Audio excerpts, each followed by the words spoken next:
Good morning. Today we're going to read a story called There's a Sea in My Bedroom. The story is by Margaret Wild and the pictures are by Jane Tanner. So if you look at the cover of the book, the picture, what do you see?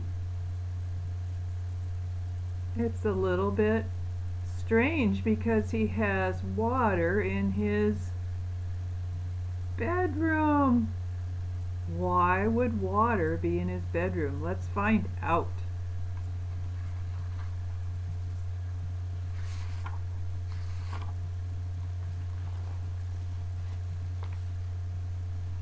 David was frightened of the sea.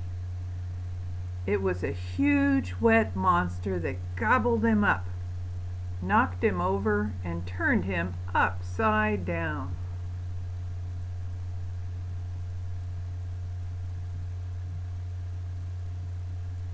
Lots of waves and water there. Here's the next picture. He didn't like the sea, not at all. So he's running away from it.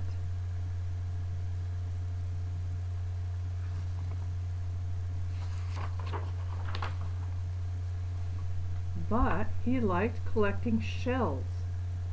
He had fan-shaped ones. Some shells look like trumpets. Some even look like curved animals' teeth. They were yellow and gray and pink. So there he is collecting shells.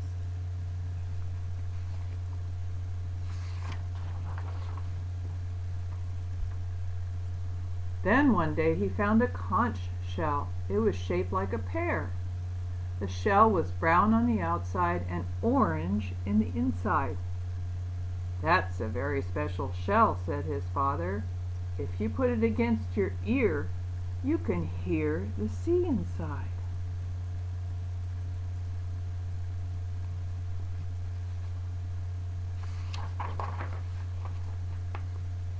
How could the big, scary sea get inside a small shell? David wondered. But he pressed the shell against his ear and listened and listened.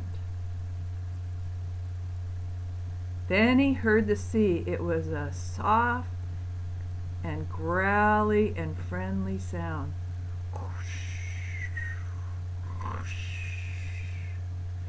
David wasn't scared of this sea, not at all.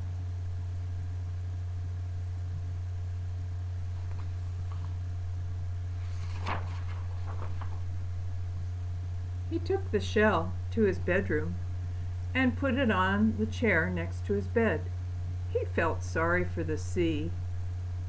It couldn't enjoy being trapped inside the shell, he thought.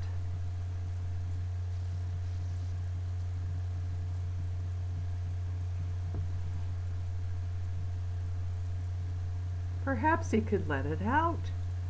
Just for a short while. It was such a friendly sea, all soft and growly. So he's thinking about letting it out. Let's see what happens. He stroked the shell and whispered, "Come out, sea, come out. I won't hurt you." He waited and waited and nothing happened. Then he heard a swish swishing noise, and the sea rushed out of the shell.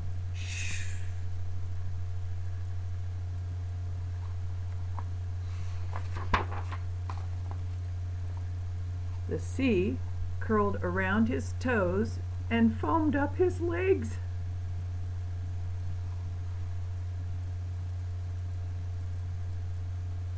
It beat gently against the bed. Have you ever had an ocean in your bedroom? Me neither.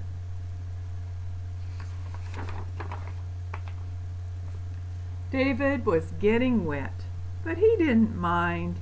Not at all. He flopped down in the water and kicked his legs and splashed. He rode in his tiny toy box and floated on his back.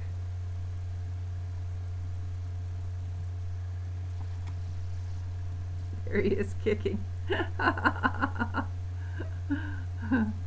and did somersaults, 1, 2, 3. And all around him his toys bobbed in the water. His red tugboat, can you see the red tugboat? His yellow wooden duck, and his blue striped seaplane.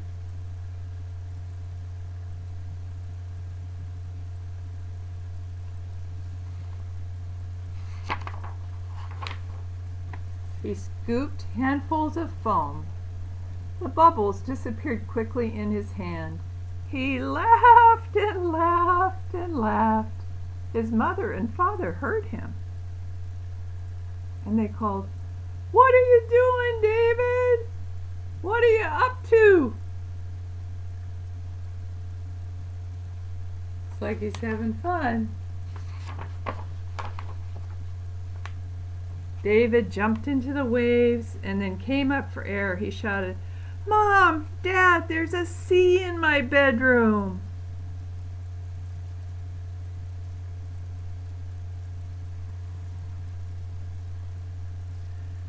"I'm jumping in the waves. I'm getting all wet."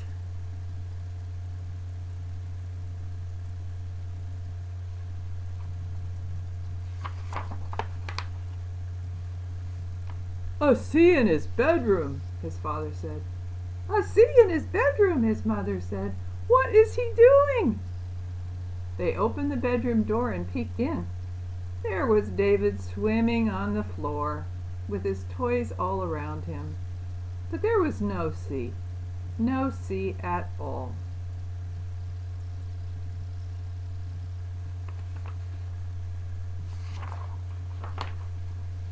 David sat up. He touched his pants and shirt. He touched his hair. He was dry. There was a sea, he said. There was a soft, growly, friendly sea. It lives inside the shell. It's gone back in now. His father smiled. "Oh, it's not a real sea," he said. "It's just a noise the shell makes when you put it against your ear."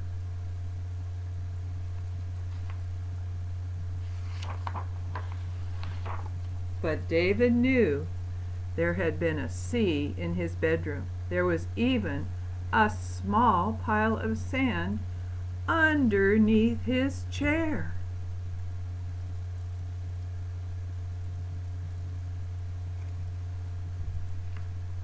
"Look there," he said. "Look there. I'm going to keep it always. I'm going to put the sand into a jar."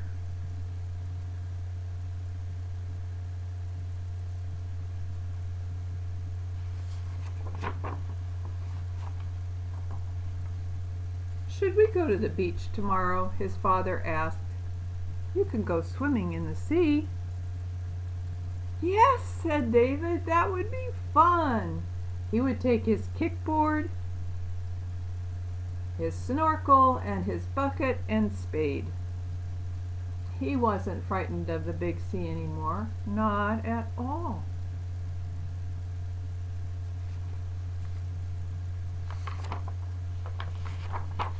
And one last picture of David swimming in the sea. That's a happy boy. Do you remember when he was scared of it in the beginning of the story? Well, he changed his feelings about that. The end.